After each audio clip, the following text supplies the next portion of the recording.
In the words of the great Bugs Bunny, of course you realize this means war. If it's not Gawker seriously getting a hold of Kyrsten Sinema's Social Security number because she won't toe the party line, and if it's not Justin Trudeau forcing vaccines on truckers who don't want it, all of that stuff I think would be a reason to go to war. Well, figuratively, you would certainly want to fight back with hooks and claws. But speaking of going to war, there's talk now that a real war could break out between Ukraine and Russia. Okay, do we in the United States not want Russia to take over Ukraine? Well, obviously we don't, but what can you do about it? Do you want to run the risk of going to war with Russia? I mean, is this one of these things that Bugs Bunny would say, of course you realize this means war? All right, well, some of us who are paying attention to what's going on with Ukraine and Russia are going back and forth about, well, what do we need to do about this? Do we need to stop it? Do we even care? Et cetera, et cetera. Well, Citizens for the Republic, a political action committee founded by Ronald Reagan. Yeah, that guy that is on the plaque behind me here in the studios, for those of you who are watching the podcast. Yeah, Ronald Reagan founded Citizens for the Republic, and I guess that Craig Shirley, slip of the tongue there, with Citizens of the Republic has got some things to talk about as to what the United States needs to do, what President Biden needs to do to deal with this. Craig Shirley, thanks a lot for coming on in the booth today. You bet, Jim. Thank you very much. Pleasure to be with you.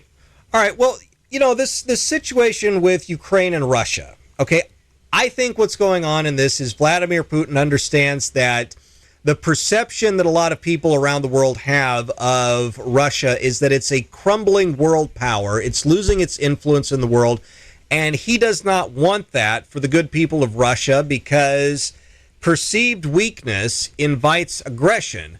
Okay, well, he needs to be doing something to show that Russia is still one of the big dogs on planet Earth, and what better way than to take back a former Soviet republic? So it looks to me like, I mean, if I were Vladimir Putin, I would go ahead and invade. Talk to me a little bit about what's going on with this. Well, I think you summed it up very nicely. Is that Ukraine has been independent since 1991. It's one of the poorest countries in Europe. They're a great exporter of grain because of their many fertile fields. But it is relatively almost a third world country because of its poor economy and because of its poor education system, other things like that. But the point is, so we used to refer to these countries periodically as the sick man of Europe.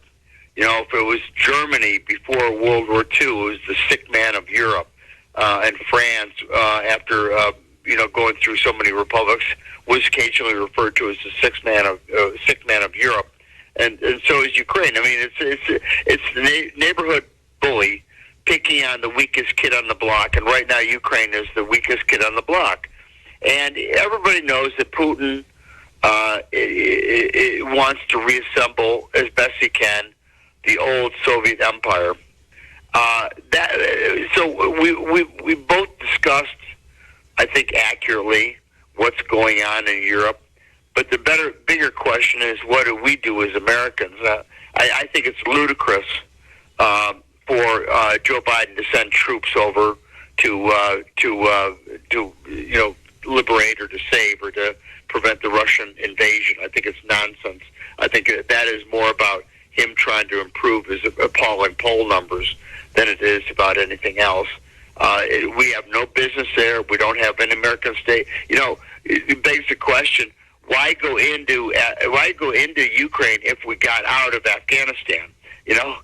Afghanistan, we had a legitimate mission there, was to prevent future terrorist attacks on the United States, and all we did was leave behind 9,000 Americans. So Joe Biden has kind of a loopy foreign policy, if you can call it a policy, but it makes no sense whatsoever.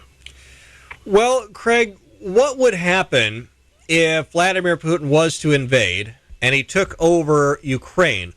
Wouldn't that make the West and the United States look weak if Vladimir Putin was able to get away with something like this? No, it wouldn't. We don't have a stake there. We don't have any national security interest there. We don't have any appreciable population there. It's not gonna set the dominoes are not going to be set teetering off.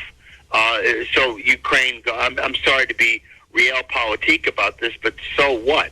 If I certainly hope Putin doesn't invade Ukraine, but if he does, is that there's no interest, there's no sense of wrecking our politics for no reason whatsoever. Okay, so if Vladimir Putin did go in and take it over, you would not be saying that Joe Biden was a weak leader who did absolutely nothing while the Russians made themselves stronger. He's already a weak leader. We all know he's already a weak leader. Look what he did in Afghanistan. Look what he's done with everything. Name one thing that he's done well. He is. I saw a poll the other day. 54% of the American people, 54%, think Joe Biden is the worst president in the history of the United States. And that's after just 1 year. Imagine where he's going to be after 2 years. It's going to be 64, 70%. Well, I still think James Buchanan takes the cake on that. But, yeah, I don't think Joe Biden is doing a fabulous job.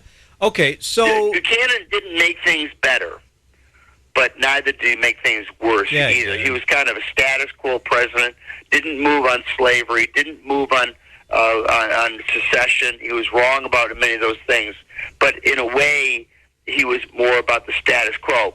Joe Biden is actively making everybody in America's life worse.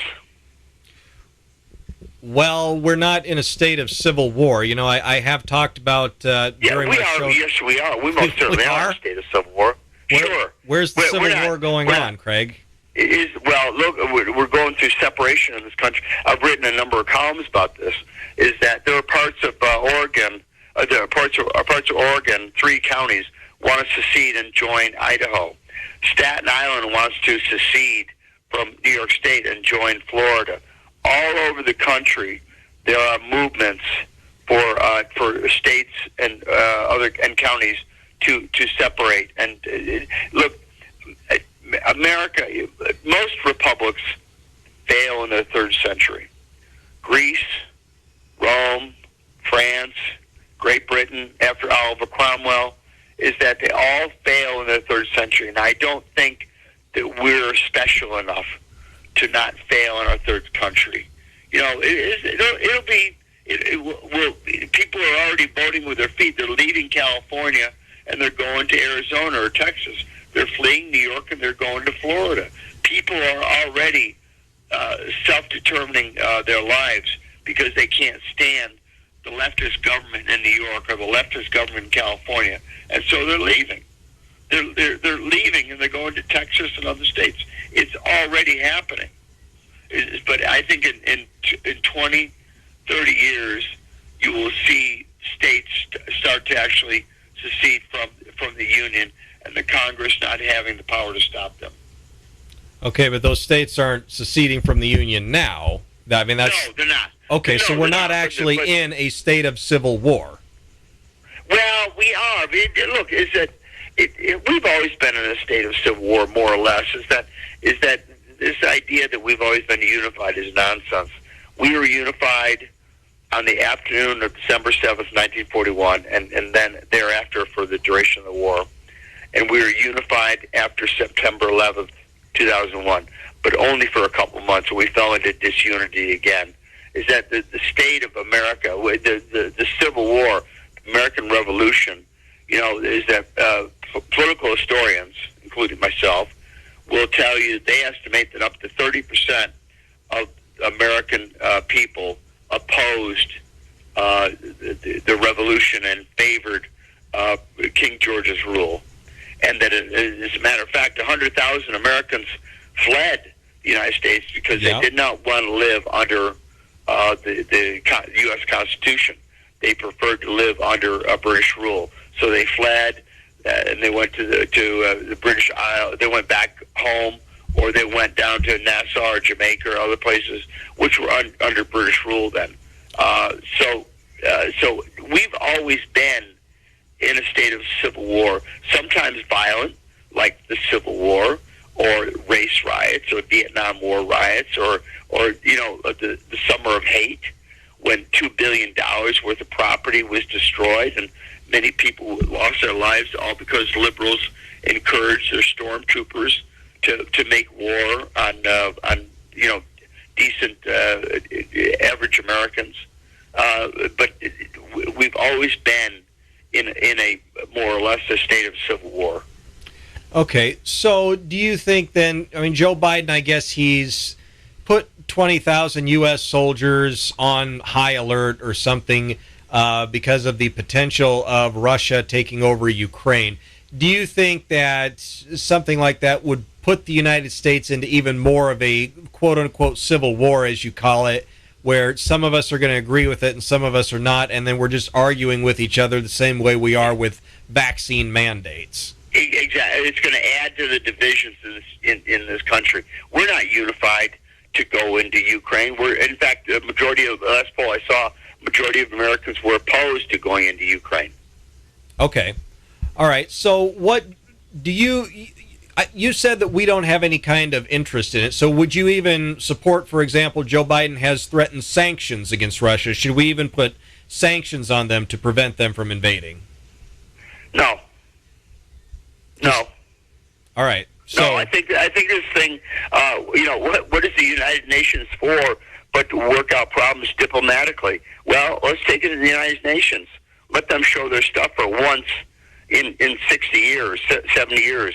Actually solve a problem, which they never have solved in 60, 70 years. This needs to be solved diplomatically, but not with sanctions, and certainly not with troops. Okay, if you were president of the United States, then, if you were in Joe Biden's shoes, let's say President Craig Shirley of the United States of America, what steps would you take to deal with this? Well, I would do it diplomatically. First of all, is that this is in Europe's own backyard. So why isn't Great Britain sending troops? Why isn't France sending troops? Why isn't Spain? Why isn't Italy? NATO should be taking the lead on this issue, not the United States. Well, actually, those 20,000 American troops, I guess, are part of an international coalition that has another 80,000 soldiers that could be on. Let them go first. We're not in Europe. They are. Well, okay, but don't we not get along with the Russians? Don't we not want the Russians to have entirely too much political power? Well, I guess when we cross that bridge, we'll deal with it. But I'm not all that concerned about Russia having too much political power right now. I don't like the idea of centralized power in any manifestation, but Russia is ruled the way Russia is ruled. All right.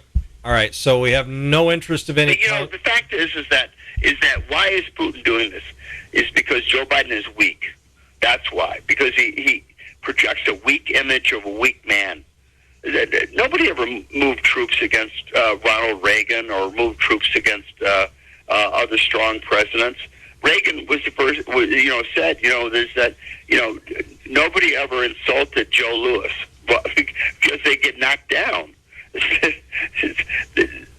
Peace through strength has its origins in truth.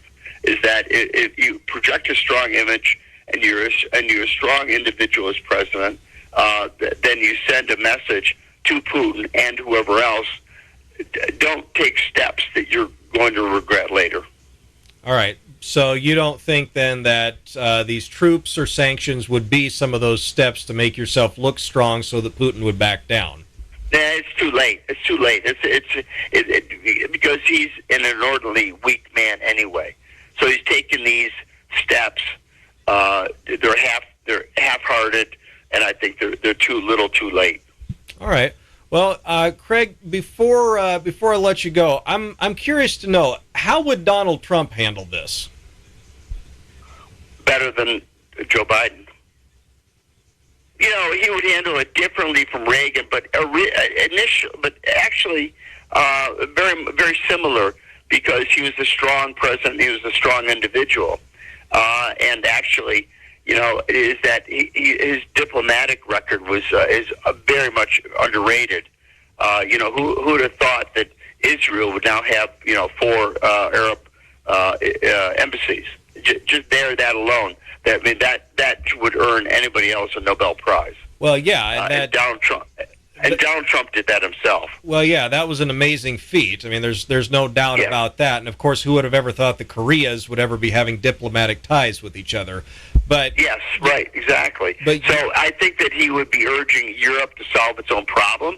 I think you might send American ambassadors or diplomats as negotiators there, but he certainly wouldn't commit troops. Okay. All right. So what you see going in then, if let's say Vlad does go in, take the place over, you see Joe Biden possibly sending U.S. troops in with other NATO troops, and this thing is just going to become an absolute mess. Quagmire if we try to do anything about this. Yes. All right. All right. Well, once again, Craig Shirley with Citizens for the Republic talking a little bit about what's going on with Russia and Ukraine and why we should care. Of course, obviously, we should care, if all of a sudden the United States were to become involved in this. Okay. Yes. We don't know if we would or if we not. We don't know if it's the right thing, if it's the wrong thing, et cetera, et cetera. All right. But your opinion is we should not be putting U.S. troops into Ukraine to prevent the Russians from taking this place over. Absolutely not. It just, as I go back to what I said earlier, it's just tomfoolery to show weakness in Afghanistan and strength in Ukraine. It's just mixed messages to the world.